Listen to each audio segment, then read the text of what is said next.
Chhota Udepur police દ્વારા 4.64 લાખના વિદેશી દારૂનો મુદ્દામાલ ઝડપી પડાયો। વિગતે વાત કરીએ તો છોટાઉદેપુર પોલીસ સ્ટેશનની ટીમે ટાટા ટર્બો 407 ટેમ્પોમાં લઈ જવાતો ભારતીય બનાવટનો વિદેશી દારૂ કિંમત ₹57,600નો મુદ્દામાલ ઝડપી પાડ્યો છે। આ કાર્યવાહી દરમિયાન કુલ કિંમત ₹4,64,100ના મુદ્દામાલ સહિત 2 ઇસમોને ઝડપી પાડવામાં આવ્યા છે। આ કાર્યવાહી પોલીસ અધિક્ષક ઇમ્તિયાઝ શેખના માર્ગદર્શન હેઠળ તથા નાયબ પોલીસ અધિક્ષક KH સૂર્યવંશીના સંકલનથી કરવામાં આવી હતી। પોલીસ ઇન્સ્પેક્ટર AR પ્રજાપતિના સૂચન મુજબ પોલીસ ટીમે મોજી ગેલવાટ ગામ નજીક વાહન ચેકિંગ દરમિયાન ટાટા ટર્બો ટેમ્પોમાંથી 360 બોટલ વિદેશી દારૂ, એક મોબાઈલ, રોકડ રકમ અને ટેમ્પો મળી કુલ 4.64 લાખનો મુદ્દામાલ કબજે કર્યો છે। પકડાયેલ ઇસમોમાં ભેરુભાઈ રતનભાઈ રાઠવા, હિયાલભાઈ કેદરિયાભાઈ રાઠવા।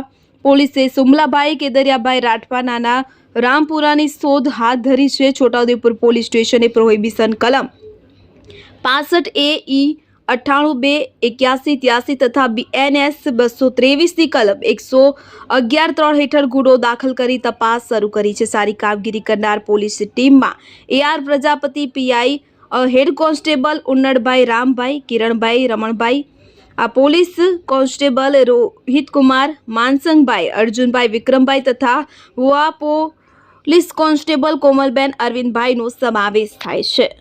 ઇમરાન મિર્ઝા, છોટાઉદેપુર।